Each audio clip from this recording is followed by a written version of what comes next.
The night descends quietly. Somewhere in the distance, rain begins to fall, soft and unhurried, as it has fallen over Japan for countless centuries. And in that gentle darkness, in the stillness between one breath and the next, we travel back in time. Not to a world of noise and urgency, but to a quieter Japan. A Japan of narrow lantern-lit streets, of pine forests bending slowly in the evening wind, of fishing boats rocking on dark water, while their crews sleep below decks and dream of the morning tide.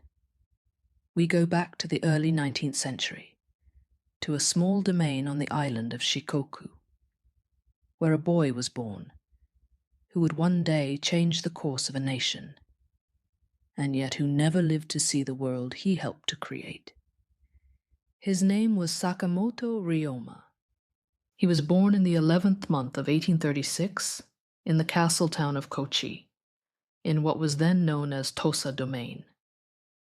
Tosa occupied much of the southern coast of Shikoku, a land shaped by the sea and the mountains that rose behind it in great green waves. The domain was known for its proud, sometimes fierce people, a culture that valued loyalty and directness and a certain stubborn independence that did not always sit easily within the formal structures of the feudal world. These qualities would mark Ryoma throughout his short life. But in those early years, there was little to suggest that this particular boy, in this particular family, in this particular corner of Japan, would become one of the most celebrated and beloved figures in his country's history. He was, by most accounts, an ordinary child, curious and sometimes restless, with a mother who loved him deeply, and a spirit that did not quite fit inside the walls of the world he had been born into. Let us stay for a moment in those early years. Let us imagine the town of Kochi as it was then, a compact, orderly place built around the castle that rose at its center, surrounded by a wide moat that reflected the sky on still mornings. The streets were laid out in a careful grid, and the houses of the samurai class stood apart from the merchants and craftsmen who lived in the lower quarters of the town. The smell of the sea was always present, carried inland on the warm southern winds. And on clear days, the blue Pacific was visible from the hills above the town, vast and glittering and seemingly endless. The Sakamoto family were goshi, a kind of rural samurai, lower in the strict hierarchy of the feudal order, landholders who were farmers as much as they were warriors. They were not poor, but they were not powerful. The family operated a sake brewing business alongside their samurai duties, which gave them a degree of comfort and stability. But in a world where a man's fate was largely determined by the family he was born into, Ryoma's beginnings placed certain ceilings above him. Ceilings he would spend his life quietly pushing against and eventually shattering. He was the fifth and youngest child, and the second son. The records suggest he was a gentle, even sensitive child. It is said that he was slow to develop in some ways, that he was still wetting the bed, well into his childhood, something that caused him some embarrassment, and that his older sisters teased him gently about it. It is said that he cried easily, that he did not always take well to the disciplines expected of a samurai boy, and that his mother worried over him with a special tenderness. There is something touching about this image, the future hero of Japan, as a small, uncertain child who needed more time than others to find himself. But his mother died when he was still very young. He was only 10 years old when she passed away, and her death settled quietly over his early years, leaving a softness in him that never entirely hardened, even as he grew into a man who could face danger without flinching. The loss seems to have drawn him closer to his elder sister Otome, a remarkable woman by any measure. She was strong and capable, trained in swordsmanship herself, direct in her manner, and clear in her judgments. Where their mother had been gentle, Otome was bracing. She pushed Ryoma when he needed pushing, and believed in him when he was unsure of himself. Their correspondence would continue throughout his life, and his letters to her are among the most vivid and personal documents that survive from his short years. She was, in many ways, the fixed point around which he orbited even in his most restless periods. It was Otome who first encouraged Ryoma to take seriously the study of the sword. Perhaps she saw in him something that others missed, a potential for patience, for discipline, for the kind of focused attention that swordsmanship demands. He began his training in Tosa, at a local dojo, and slowly, the uncertain boy began to grow into something more. Not through aggression, that was never Ryoma's character, but through practice, through the long and meditative rhythms of training that swordsmanship imposes on those who commit to it seriously. The sword in Japan was never simply a weapon. It was understood as a path, a way of cultivating the spirit as much as the body, of learning to be fully present in each moment, to breathe correctly, to move from a place of stillness rather than agitation. These ideas suited Ryoma in ways that other disciplines perhaps did not. He took to them genuinely, and he improved steadily. By his late teenage years, it was clear that he had a real gift.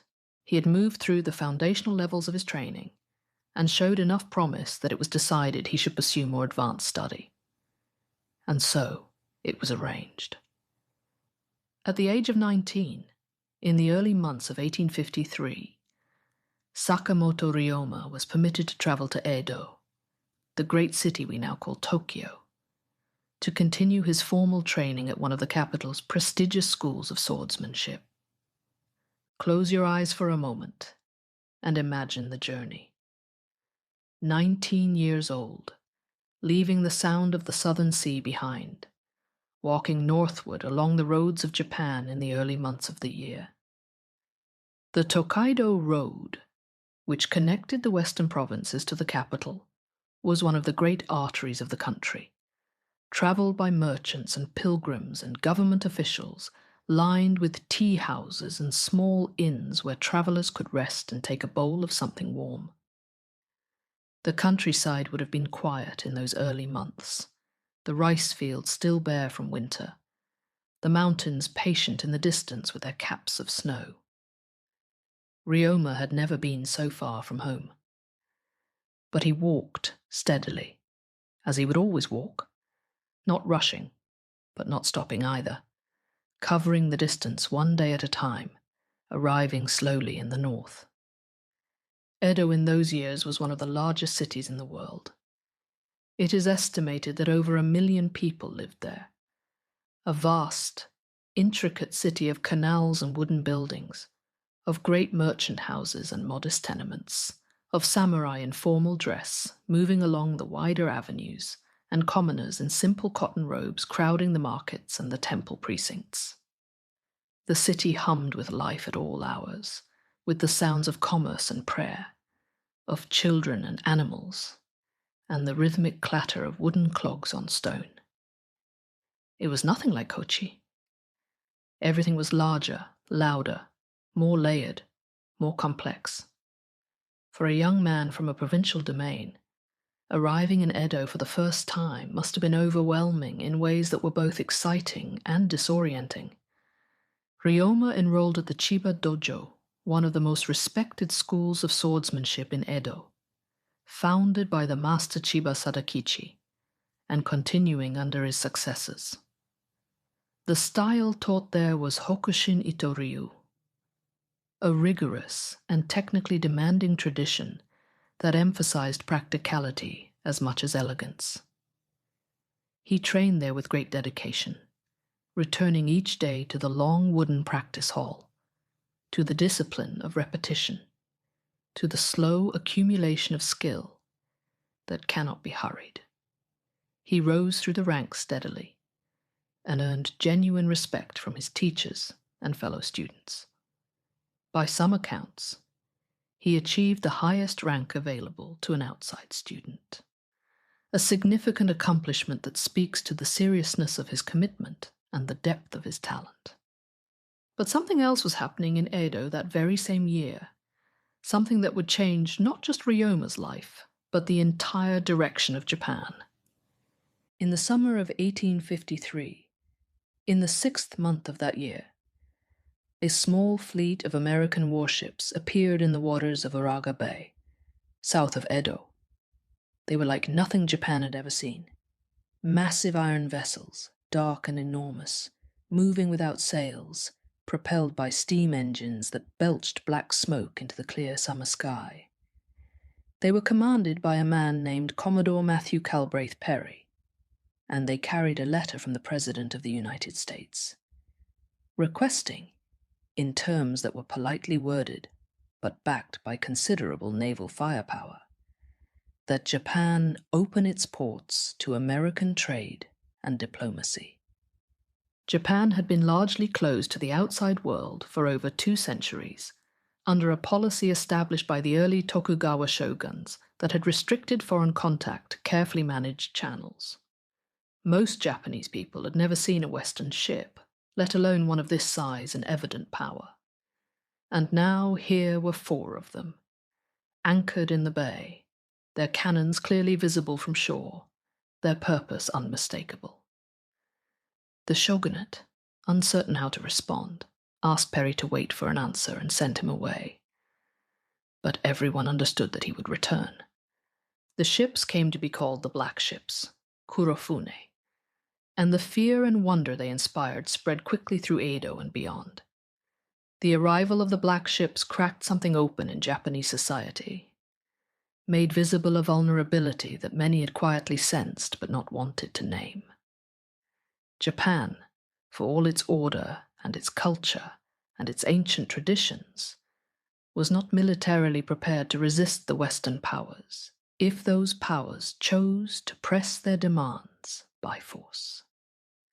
The great cannons of 4 foreign ships had said this more clearly than any diplomat could. Even inside the training halls of the Chiba dojo, the talk was of the ships. Young samurai like Ryoma found themselves suddenly confronting the reality of a world much larger and more powerful than anything they had been raised to imagine. What had seemed like a stable, settled order, 2 centuries of Tokugawa peace, of a Japan that had chosen to turn away from the world and face inward, was suddenly, undeniably, fragile. The sword, which had been the center of Ryoma's world, felt for the first time perhaps inadequate to the questions now being asked. He returned to Tosa later that year to renew his travel permit, as was required, and during that time at home he stood on the shore of the southern sea and looked out at the water.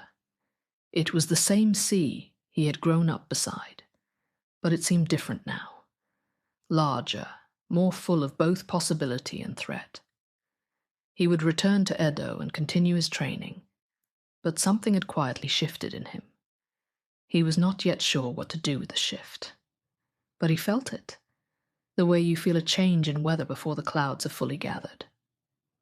Perry returned the following year, in 1854, with a larger fleet and the same demand. This time the shogunate agreed, signing what became known as the Convention of Kanagawa, which opened 2 Japanese ports to American ships for provisioning and trade. It was a limited agreement, but the door had been opened, and it could not easily be closed again. Within a few years, further treaties would follow, with America, Britain, Russia, France, the Netherlands. Treaties that opened more ports and granted more privileges to foreign residents in Japan, and that many Japanese regarded as deeply humiliating, imposed under threat rather than negotiated between equals. These years of the late 1850s were turbulent and anxious across Japan.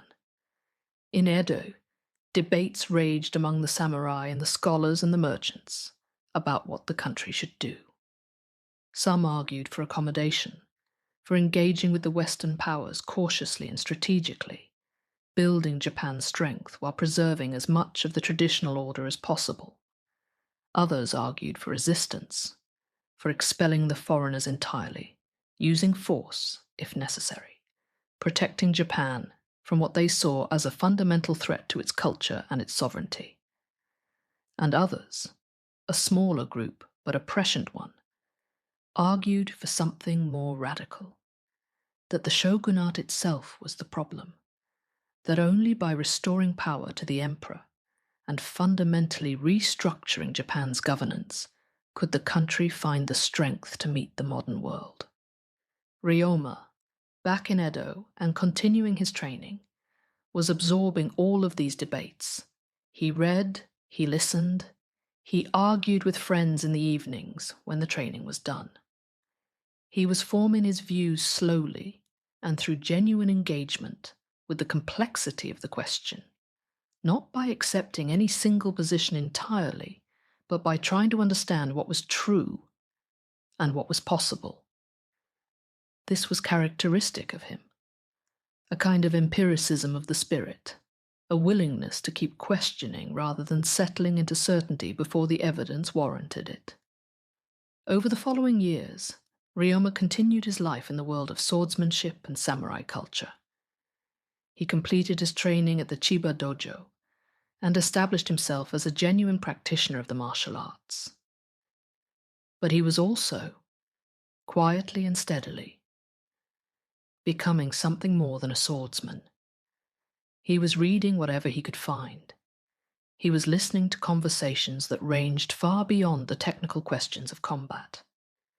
He was meeting people, the remarkable range of people that the turbulent politics of the 1850s had drawn to Edo from all corners of Japan. And he was thinking, slowly and carefully, about what he believed. One of the most important figures he encountered during these years was a man named Katsu Kaishu. Katsu was in many ways the opposite of what a traditional samurai was supposed to be. He was progressive, pragmatic, deeply engaged with Western ideas and technologies, and he believed with great conviction that Japan needed to modernize, not to become Western, but to build its own naval and industrial capacity so that it could meet the Western powers as an equal rather than as a victim. Katsu was a divisive figure in Edo, admired by some and despised by others. For many young loyalists, men who believed that Japan should resist all foreign influence and expel the foreigners entirely, Katsu represented exactly what was wrong with the shogunate's response to the Western threat. Ryoma, at some point in this period, apparently considered killing him. This may seem shocking, but we must understand the atmosphere of those years. An atmosphere in which political passion sometimes led young men to extreme decisions, in which the sense of crisis was real, and the available responses felt urgent.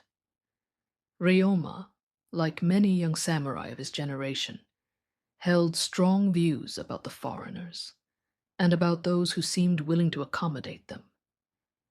But then he actually met Katsu Kaishu, and sat down with him, and listened.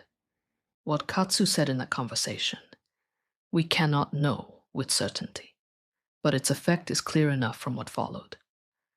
Ryoma put away whatever intention he had brought into the room, and instead became Katsu's student. He had been persuaded, not by force, not by threat, but by the simple and radical power of an argument he had not heard before, presented by a man whose intelligence and sincerity he could not deny. This moment reveals something essential about Ryoma's character. He was capable of changing his mind. In a culture that placed enormous value on consistency, on loyalty to a position once taken, on not appearing to waver or weaken, Ryoma simply followed where he believed the truth led. He did not protect his pride at the expense of his understanding. He was, in this way, genuinely unusual. And it was this quality more than any other that made him uniquely valuable in the political crisis of his era. Under Katsu's influence and guidance, Ryoma began to think seriously about the sea and about ships, about Japan as a maritime nation, about the role that naval power and commerce might play in the country's future. Katsu was involved in establishing a naval training facility in Kobe, and Ryoma became associated with this effort, learning not just the technical aspects of seamanship, but absorbing Katsu's larger vision of what Japan could become if it chose to engage with the modern world, rather than simply resist it. But the political situation in Japan was deteriorating rapidly, and the lives of men like Ryoma were becoming increasingly complicated and dangerous. The Tokugawa shogunate, which had ruled Japan for over 250 years, was struggling with a legitimacy crisis it could not easily resolve.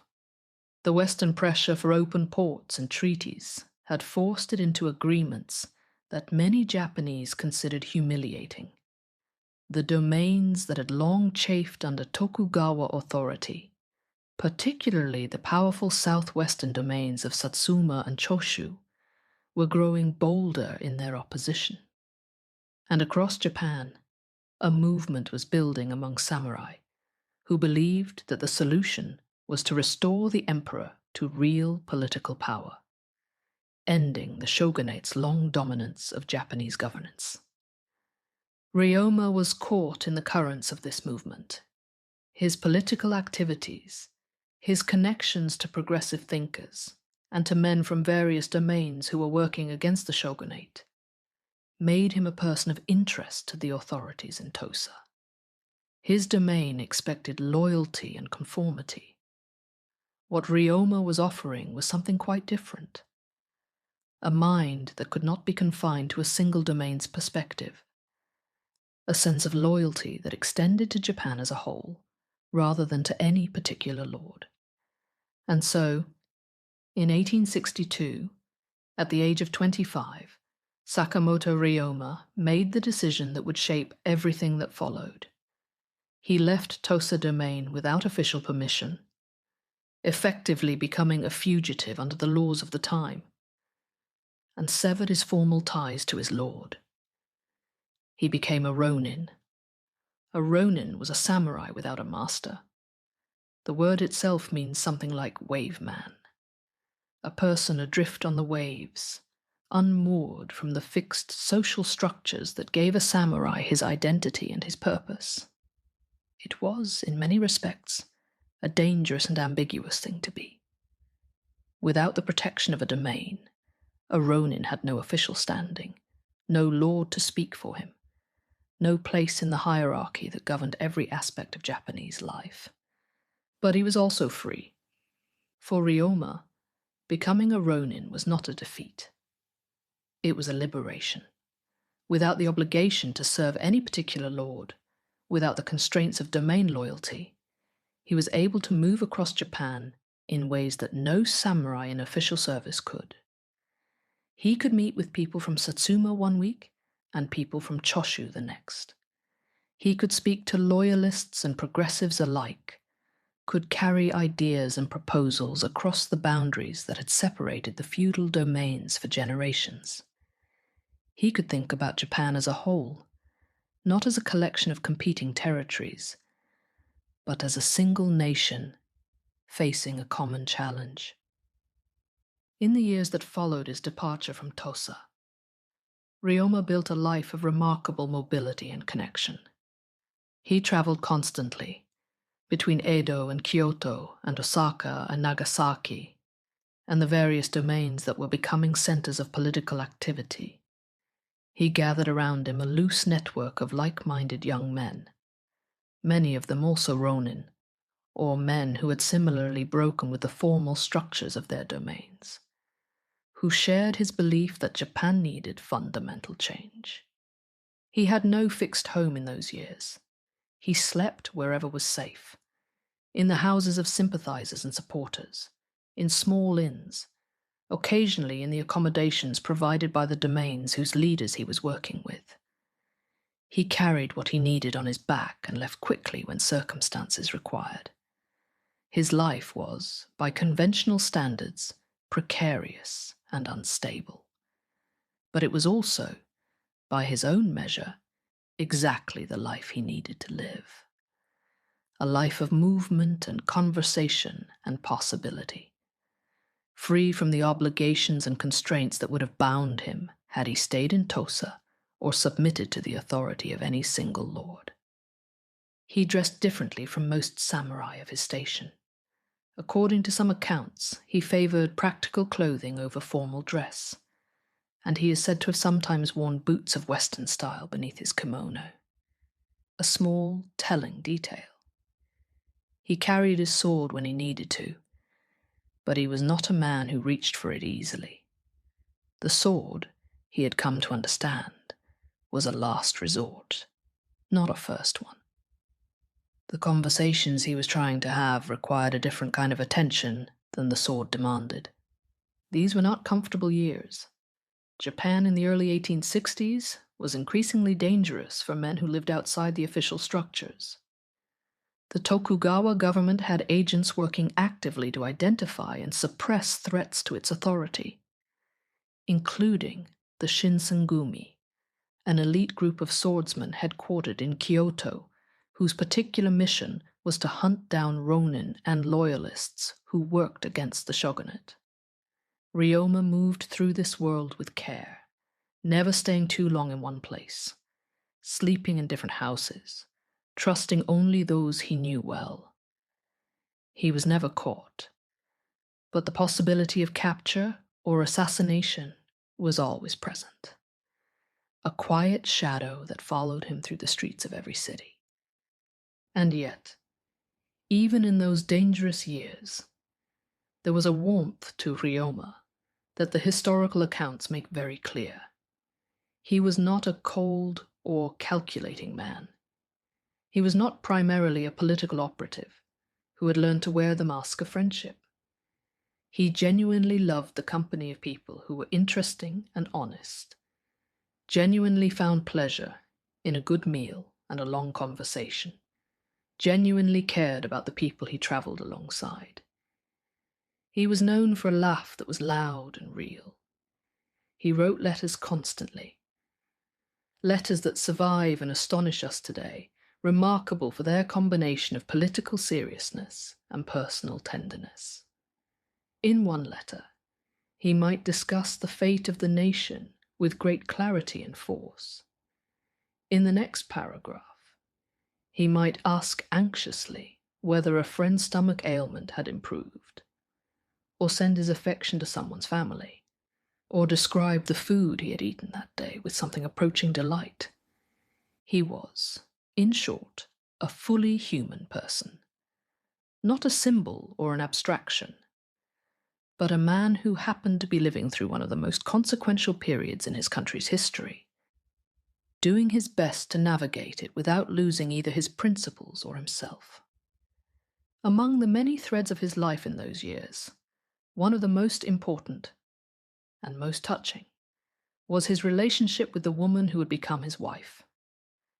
Her name was Narasaki Ryo, though she is remembered by the affectionate name Oryo.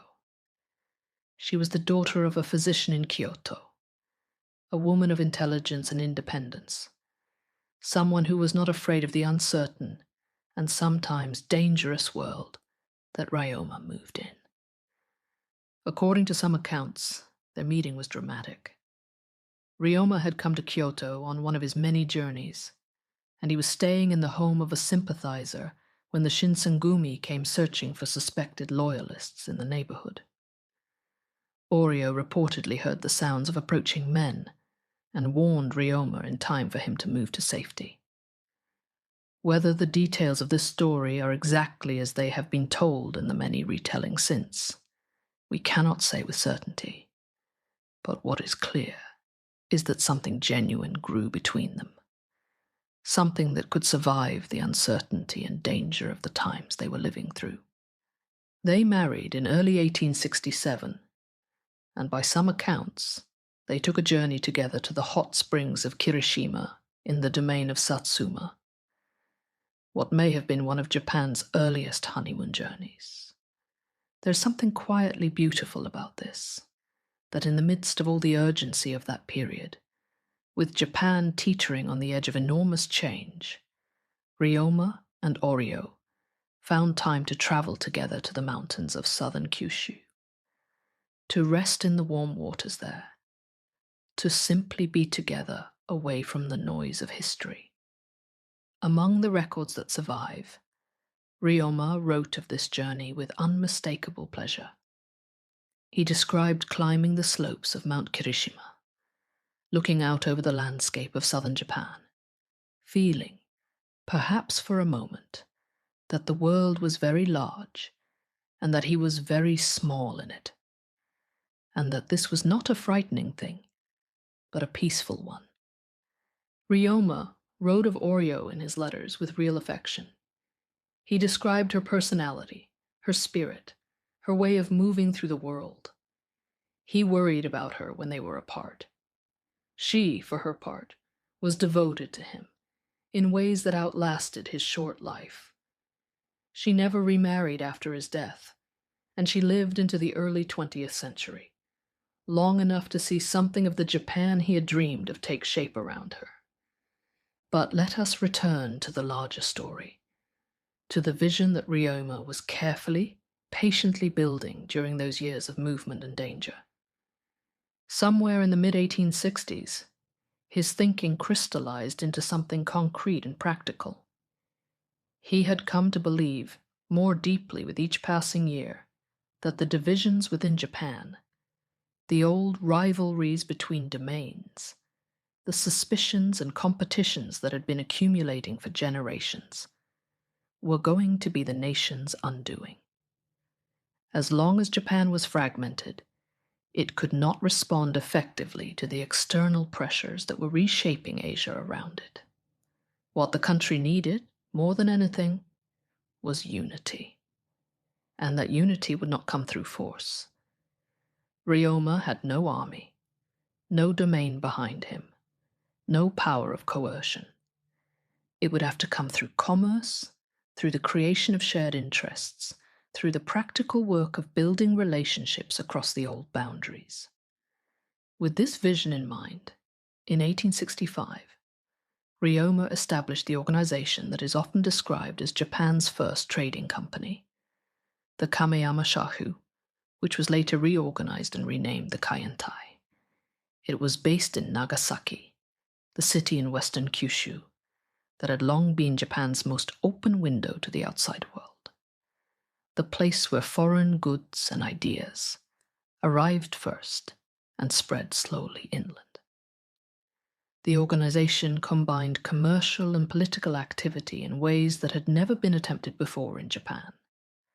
It engaged in arms trading, a lucrative business in those tense years, as various domains scrambled to acquire Western weapons and ships. It operated vessels, carried cargo, facilitated communications between parties who could not easily communicate directly. And it did all of this across the domain boundaries that had previously made such activity nearly impossible. Think about what this meant in the context of the time. In a society where every person had a fixed place, where commerce and samurai activity were supposed to be entirely separate spheres of life, where the domains were in many respects like separate countries with their own laws and currencies and loyalties, to build an organization that moved freely across all of these divisions was a genuinely radical act. It required a kind of imagination that went beyond the conventions of the era, an ability to see structures that did not yet exist, and then to call them into being through persistence and creativity, and the willingness to make mistakes and begin again. The Kaientai operated literally on the water, aboard ships that belonged to no single domain, subject to no single lord's authority. This was its genius, and also its fragility. It had no firm ground to stand on, was dependent on the goodwill and protection of the various allies and patrons who supported it. But it worked, at least for a time, and it embodied something of Ryoma's larger dream, a Japan that had learned to operate beyond its old categories, a Japan that was already, in practice, quietly becoming something new. One episode from the Kaientai's history gives a sense of how Ryoma operated in those years. In 1867, one of the organization's ships was involved in a collision with a vessel belonging to the Kishu domain, and the Kaientai's ship sank. Ryoma pursued the claim for compensation through what was essentially an international arbitration process, invoking maritime law of a kind that Japan was only just beginning to engage with, arguing the case with a combination of legal reasoning and personal persistence. The episode was minor in the grand scheme of what was happening in Japan at the time, but it illustrates something characteristic. Ryoma's willingness to engage with new systems and new frameworks on their own terms, to use the tools of the modern world, even before Japan had fully decided to become part of that world.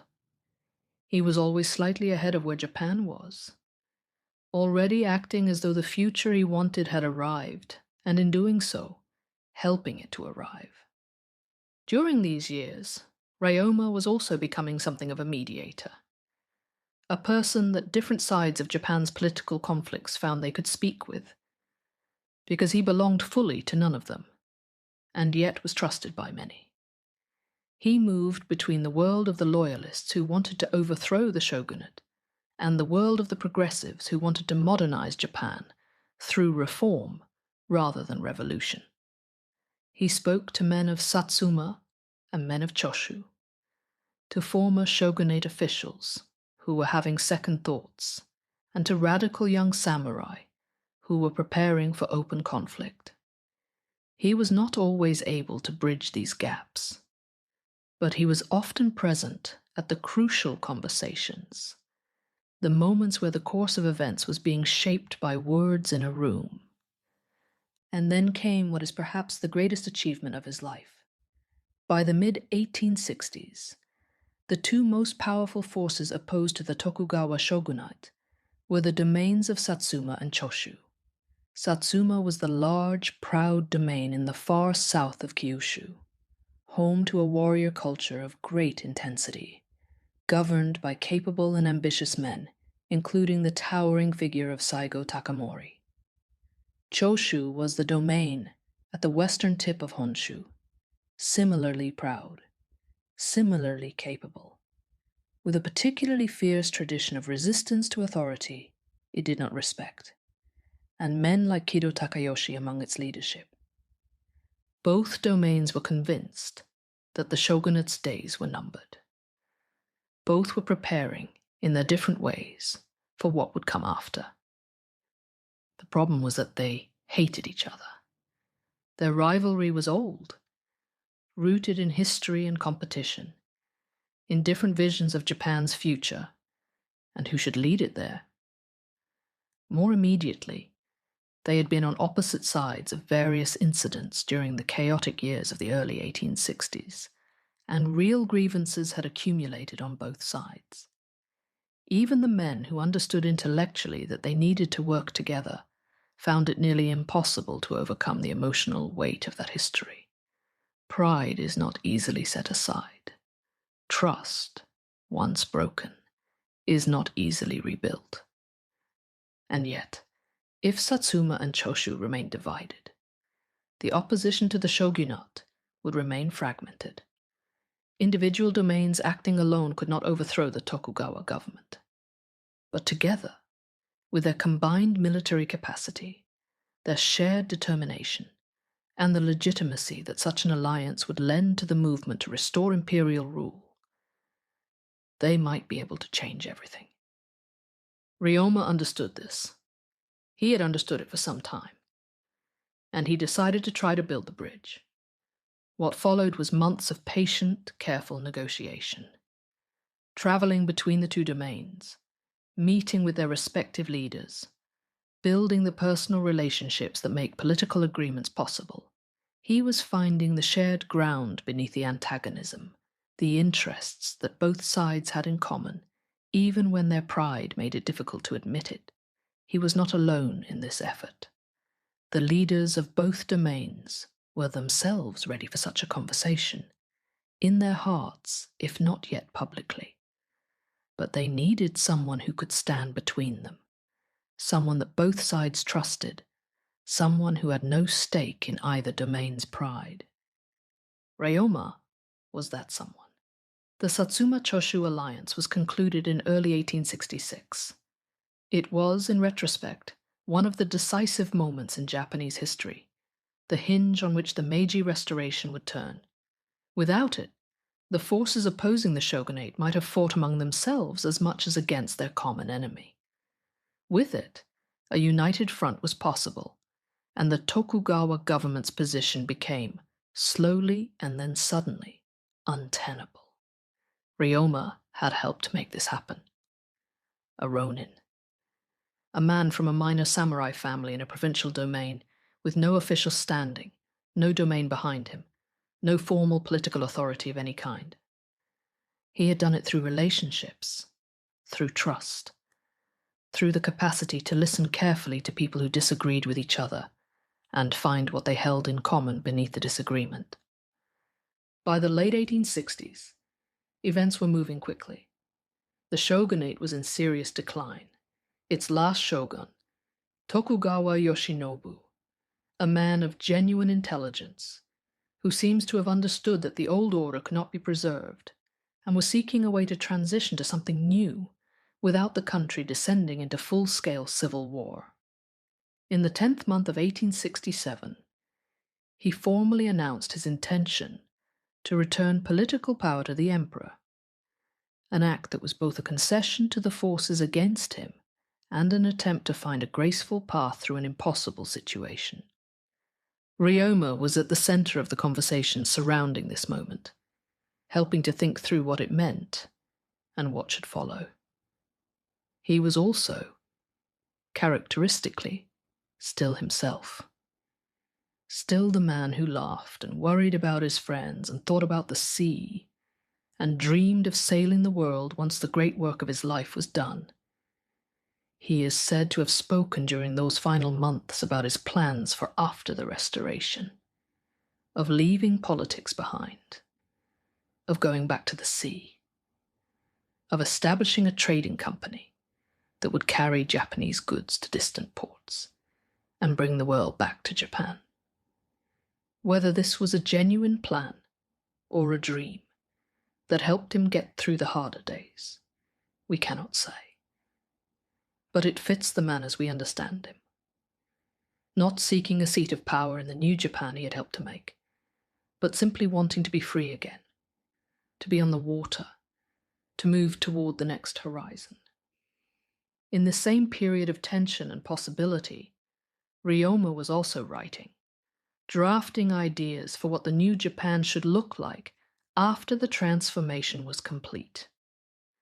He is associated with a document sometimes known as the Senchu Hassaku, a set of 8 political proposals that outlined a vision for Japan's governance in the aftermath of the shogunate's collapse. The details of this document and the exact nature of Ryoma's contribution to it are matters that historians continue to discuss and debate. But the broad outlines are clear, and they are remarkable. The proposals called for the establishment of a deliberative assembly that would include representatives from the various domains, not just the shogunate or the imperial court, but a broader body that would share in governance. They called for new laws applied consistently across Japan. They envisioned Japan engaging with foreign nations on the basis of clear principles, rather than under duress. In a society where governance had been, for more than 2 centuries, the exclusive preserve of the Tokugawa family and its closest allies, these ideas were genuinely new. They did not simply propose replacing one ruler with another. They proposed a different kind of governance, one that was accountable to something broader than any single family or class.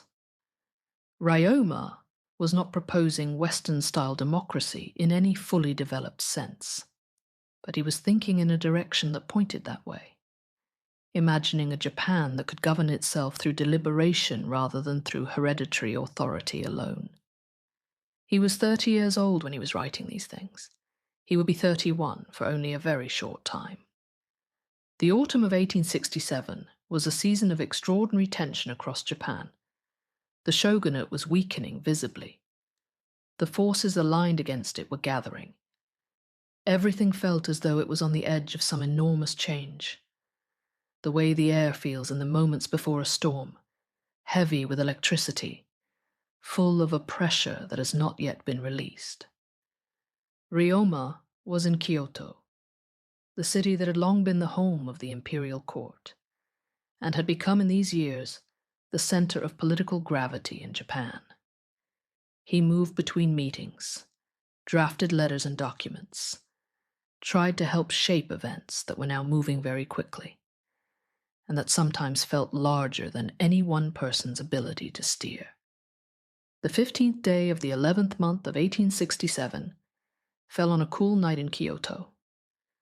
Ryoma was resting at an inn called the Omiya in the Kawaramachi district, together with his companion, Nakaoka Shintaro, another activist in the loyalist cause. They had been working through the implications of recent events. The night was quiet. Kyoto in those years was full of danger, but it was also full of the ordinary rhythms of life. The sound of wooden sandals on cobblestone, the smell of charcoal and cooking, the soft light of lanterns in the winter darkness. The city that night was the same city it had always been, ancient, layered, full of memory and ceremony, home to the emperor and his court, to temples that had stood for 1,000 years, to streets that had seen warriors and poets and pilgrims and merchants beyond counting. Ryoma had walked those streets many times. He knew which doorways offered shelter and which corners to avoid. He knew the city the way a man knows a place he has moved through for years, not as a tourist, but as someone who has lived in its rhythms, who has had important conversations in its tea houses and made decisions in its back rooms and slept in many of its houses. Then the attack came. A group of men. It has never been definitively established who sent them, and historians have proposed several theories over the years, implicating various factions with reasons to want Ryoma removed from the board, burst into the inn. In the struggle that followed, Ryoma was struck on the head by a sword. The wound was mortal. Nakaoka was also gravely wounded and would die 2 days later. According to some of the accounts that survive, Ryoma said something in those final moments, words that have been remembered and debated and celebrated in the years since, though we cannot be certain of their exact form. He died that night, or very shortly after, in the quiet of that room in Kyoto. He was 31 years old. Let that rest for a moment in the stillness of this night. 31 years. In those years, he had traveled the roads of Japan more times than anyone could count. He had trained in the sword until he achieved genuine mastery. He had listened to a man he planned to kill and become his student instead. He had left his domain, given up his samurai status, and walked into the open freedom and danger of life as a ronin. He had started a trading company on the sea. He had sat in rooms with men who hated each other and helped them find their way toward common ground. He had written letters full of love and anxiety and sharp political analysis. He had married a woman of spirit and intelligence and taken her to the hot springs of southern Kyushu.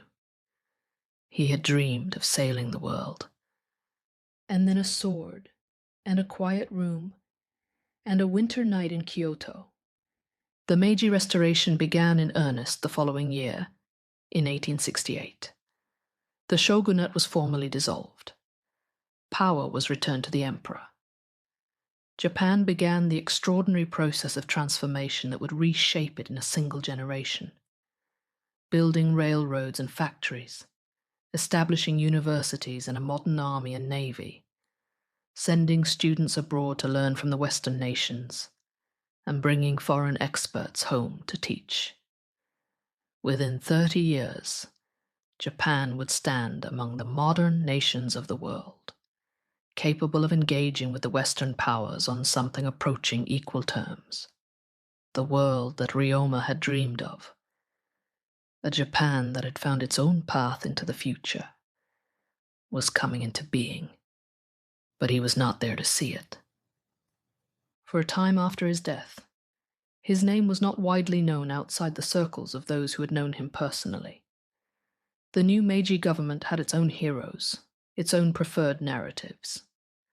Ryoma had been a ronin, an outsider, someone who had worked in the shadows, rather than in the formal structures of political power. His contributions were real, but not always easily visible, and the men who had known him moved on to their own places in the new order.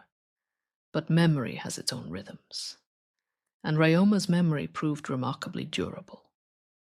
His letters, those extraordinary personal documents written throughout his life with such freedom and such feeling, were preserved by the people who had received them. As the Meiji era progressed, these letters began to be collected and studied. Historians began to piece together the shape of what Ryoma had done. The conversations he had facilitated, the documents he had helped to draft, the relationships he had built across the divides of domain and ideology and class. Gradually, over the decades, the figure of Sakamoto Ryoma grew in the Japanese imagination until it became something close to mythic. And in the 20th century, the novelist Shiba Ryotaro wrote the biographical novel that would introduce him to a whole new generation of Japanese readers. The novel, Ryoma ga Yuku, Ryoma is Going, appeared beginning in 1962 and became one of the most beloved works of historical fiction in modern Japanese literature. It was read by millions, adapted for film and television, translated and discussed across generations. What Shiba did was remarkable. He took the documentary record of a historical life and breathed it into something that felt immediate and alive, making readers feel that they were walking alongside Ryoma through the streets of Edo and Kyoto, feeling the urgency and the possibility of that moment as if it were unfolding in real time. Today, Ryoma is one of the most beloved figures in all of Japanese history. His face appears on souvenirs and in shop windows in Kochi, the city of his birth. The Kochi airport bears his name. His statue stands on the sea cliff at Katsurahama, looking out over the Pacific, the same sea he grew up beside, the same sea he dreamed of sailing. Survey after survey, across the decades and into the present century, shows him ranking among the most admired historical figures in Japan, and not just among people of a particular generation or background, but broadly, across all kinds of people. There is something about his story that speaks across the distance of time. Part of what speaks is the sheer improbability of what he accomplished. He was not born into one of the great families. He did not have the backing of a powerful domain. He had no official title, no formal authority, no standing that the structures of his society would have recognized as legitimate. He had only his mind, his relationships, his capacity to listen and persuade, and his refusal to accept that the world as it was had to be the world, as it would always be. In an era when so much was determined by birth and by rank, and by the family you happened to come from, he demonstrated that an individual, a single person, moving through the world with conviction and care, could bend the course of history. This is a lesson that does not age. In every era, there are structures that seem fixed and immovable, hierarchies that seem natural and inevitable, futures that seem foreclosed, and in every era, there are people who look at those structures and see them for what they are. Arrangements made by human beings, and therefore capable of being rearranged by human beings, given enough patience and enough willingness to keep trying. Ryoma was one of those people. He looked at feudal Japan, a Japan that had been organized in essentially the same way for 2.5 centuries. And he saw not an eternal order, but a particular arrangement that had served its purpose, and might, with care and with courage, be gently dismantled and replaced with something better. He did not live to see it replaced, but he had done his part, and perhaps that is all any of us can ask of ourselves, to do our part, fully and faithfully, and then to trust that others will carry on. What is it about him that endures? This is a question worth sitting with in the quiet of this night. Perhaps it is his freedom. In a world of rigid categories and fixed destinies, he refused to be contained. He moved across the boundaries that his society had carefully maintained, between domains, between classes, between the world of the sword and the world of commerce and ideas. He thought in terms of Japan as a whole, when almost everyone around him thought in terms of their own domain. He imagined a future that lay beyond the present order, when almost everyone around him was trying to preserve or restore some version of what already existed. Perhaps it is his warmth. For all the historical weight of what he accomplished, he never became cold or purely strategic or willing to sacrifice the human for the abstract. The letters he wrote throughout his life are the best evidence of this. They are funny and anxious and loving and politically acute all at once. The letters of a person who cared about the fate of the nation without forgetting that the nation was made of people. Specific people, each with their own lives and worries and hopes, each deserving of attention and care. Perhaps it is his incompleteness. 31 years is not enough time to become disillusioned, to compromise too deeply, to discover that the ideals that motivated you cannot quite survive contact with the full complexity of governing a nation. Ryoma died young enough to remain forever the man of vision, the man who could see the Japan he wanted, without having to govern it, who could dream without being worn down by the distance between the dream and the daily reality of power. There is a kind of tragedy in this, and also a kind of purity that time cannot diminish. And perhaps, most simply, what endures is this. He believed that Japan could find its own way, not by closing itself off from the world, sealing its borders and pretending that history was not happening just beyond them, and not by losing itself in wholesale imitation of the West, abandoning its own traditions and becoming something that no longer recognized itself, but by something more difficult and more interesting, by becoming more fully itself, more clearly aware of its own strengths, more honestly willing to address its own limitations, more capable of engaging with the world on its own terms and in its own voice. There is a Japanese concept, the idea of ma, of meaningful space and pause, of the significance of what is left unsaid or unoccupied. Ryoma's life, short as it was, has a quality of ma, of meaningful space around it, of things left unfinished that the imagination is invited to complete. He did not live to write the story of what he would have done with the new Japan. He did not live to sail the world, or establish his trading company across the oceans. He did not live to grow old, and perhaps complicated, and perhaps less purely inspiring. He remained instead in the space of pure possibility. A man who could still, even 2 centuries later, make us feel that the future is not yet fixed, that individual conviction matters, that one person, moving through the world with care and with courage, can change things in ways that no one, not even that person, fully anticipated. He held his belief in Japan not as an abstraction, but as a conviction that he carried into every conversation, every negotiation, every letter he wrote by lamplight in the late hours of the night. He believed in Japan the way you believe in a person, not blindly, not without seeing the faults, but with a fundamental faith in the capacity for growth and change that real love requires.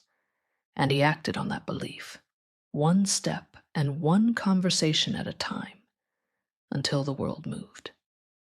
Tonight, in this quiet hour, we honor that life. Not by dramatizing it, not by making it louder or larger than it was, but simply by remembering it, by letting it rest in the mind the way a smooth stone rests on the bottom of a clear mountain stream, visible through the slow-moving water, catching the light gently, present and still.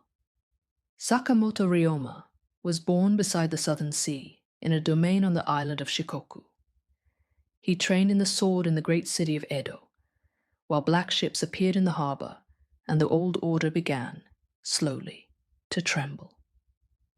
He chose freedom over security and became a ronin, walking the roads of Japan with no lord to answer to and no domain to constrain him. He listened to a man he had gone to kill and became his student instead. He built a trading company on the sea, operated across every boundary that his society had taught him to respect. He sat between enemies and helped them find their way toward each other. He dreamed of a Japan that could govern itself wisely and live openly in the world. And he died in a quiet room in Kyoto on a winter night, at 31 years of age, before any of it had fully come to be. But the seeds he planted grew, and Japan, in its own extraordinary and sometimes painful way, became something like the Japan he had imagined, not perfectly, not without great difficulty and long years of effort, but recognizably, genuinely, a Japan that had found its own path into the modern world. We are storytellers, not historians. The life of Sakamoto Ryoma has been told many times, in many ways, and each telling finds different meanings in the same events, different light falling across the same landscape. What we have offered tonight is one quiet telling, a gentle passing through the rooms of a remarkable life, unhurried and without drama, without the need to arrive anywhere in particular. The night is deep now. Rain falls softly somewhere beyond the window. In Kochi, where Ryoma was born, the Pacific moves in the darkness just as it moved 2 centuries ago, immense and patient, carrying ships on its surface as it always has and always will, indifferent to the small and extraordinary lives that unfold on its shores. Let your breathing slow. Let the story settle into the quiet place where stories go when the telling is done. Let the image of a young man walking the roads of Japan, dreaming of something better, something freer, something more open and more alive. Let that image soften at its edges as you drift towards sleep. He is gone, and the world he helped make is still here, still changing, still finding its way. That is enough. That is perhaps everything.